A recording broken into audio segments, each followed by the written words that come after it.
Welcome to Big Daddy Sports, where I'm Big Daddy. I'm L.B. Jenkins. It's another week of us going over the NFL picks and the hot topics in the NFL.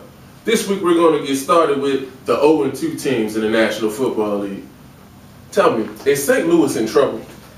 St. Louis is in trouble as long as Steven Jackson is on the sideline. Cadillac Williams is a great third down back for them, but he can't run every down. They need Steven Jackson. Steven Jackson's been keeping a little bit of life in this franchise for the past couple years. Sam Bradford is great. They need an offensive line to help protect him as well. But as soon as Steven Jackson gets back, I think we still see some competition at him. St. Louis is not in trouble because they're in a weak division. And with Seattle in your division and Arizona's only 1-1, it's not really that big of a deal that they're 0-2. Even with Steven Jackson being out, they almost beat the Giants last week. They had a little trouble in the red zone. I think they'll get that fixed. St. Louis should still be in the mix in a weak NFC West. What about Minnesota? Minnesota. After 2 weeks, I feel Minnesota's offense just is not in sync. Your defense shuts down after second half. Your offense can't score over 20 points. I think you're going to have to produce more. AP cannot do this by himself. Agreed. I think Minnesota this week will answer questions. Can you hang with an up-and-coming Detroit team, or will you fall at 0-3? I look at this matchup, and Jared Allen has to show up and show out. Detroit's offensive line is not that great. Matthew Stafford is moving around very well in the pocket, but Jared Allen has to get you the quarterback and make huge plays. This team needs somebody to be a spark, and I'm looking towards Jared Allen. I'm not ready to throw in the towel on the Minnesota season yet. How about Kansas City? Kansas City, injury-prone, offense out of sync, defense out of sync. It's time to rebuild. I mean, I'm not saying anything against Matt Castle, but you have an injury-prone team. I mean, you're right now, Kansas City probably is the #1 team looking for the Andrew Luck sweepstakes right now. I mean, you look at everything that's going on. You can't finish. The team's in trouble. Rebuild is the wrong word for that team. That team won this division last year. They were 10-6. Injuries happen to every team in the National Football League. You have to overcome them. They lost Jamal Charles and Eric Berry and their starting tight end, and Tony Mulecki. I understand that, but I think this team has other problems other than the injuries. They weren't doing great when everybody was there. Rebuild is too strong of a word, but they need skilled players on the outside, somebody who can stretch the field, and they need better corners than they have right now. They have decent corners, but not game-changing corners. So they have needs, but I'm not saying rebuild, although I do think that for this year, at 0-2, I can say Kansas City's pretty much done. You got new corners, you need a new offensive line, you need wide receivers. 50%, that's a rebuild percentage right there. I'm pretty sure that's rebuild. The offensive line is okay, not great. I understand what you're saying, but rebuild means blow it up and start over. They don't have to blow it up. They just need to add new pieces. What about Indy? Indianapolis. Never has such a quarterback. Peyton Manning's a Band-Aid for everything's wrong. They can't win without him. You cannot win. Kerry Collins cannot make those receivers better. Those receivers don't even look like they're showing up at all without him. Besides Reggie Wayne, of course, where Reggie Wayne is actually getting them points in the red zone.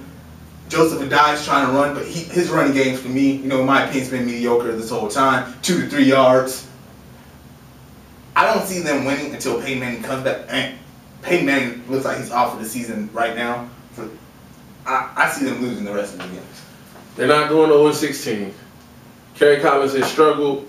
That offense is predicated on accuracy, and the receivers are running routes. Kerry Collins is just flat out not getting them the ball. He's missing wide open receivers. At this point, if they don't look better this week, which they won't because they're playing the Steelers, and we know how that's going to go, you got to put in Curtis Painter. He has 3 years in your system. You have to see what you have. I know you're hoping Peyton comes back this year, and all, but you have to see what you have in this guy you've invested 3 years in your offensive system. Is Indy probably done? More than likely. But I think you can find out a lot about this team moving forward this season. You can, but at the same time, I'm looking back at the last 2 weeks, and nobody else on the team is doing what Peyton does for the team. Kerry Collins is not the answer. Put Painter in. Yeah, definitely. If you invested time in him, I'm definitely saying put time in him, let him see. Because Kerry Collins isn't going to do it for you. No, he's not. We agree. Kerry Collins' best asset is throwing the deep ball. This offense, as I said earlier, is predicated on accuracy, and he's right now not a very accurate quarterback. Our next segment, we want to talk about coaching adjustments needed around the National Football League. Certain things we see that are sticking out that coaches might want to take a look at. First thing I want to talk about is the Chicago Bears. In week 1, Chicago looked like world beaters. They went out and they jumped on Atlanta early, do a couple screen passes, and they were able to get up on Atlanta, and Atlanta wasn't able to come back. This week they played New Orleans, whose defense looked horrible versus the Packers, and then the defense looked great versus the suspect offensive line in Chicago. In 2 games, Jay Cutler has been sacked 11 times. Mike Martz has to do something different. This has been his problem for years. Not running the ball cost him a Super Bowl with St. Louis. Last week, Matt Forte only had 10 carries. You cannot do that, and you can't let a New Orleans defense who has problems in coverage exploit your offensive line the way they did. Cutler went down 6 times on Sunday. He was frustrated. They have to run the ball more consistently. I'm totally agreeing with you. They must run the ball. Jay Cutler, 11 sacks, 2 games. You're on track for 50 like last year.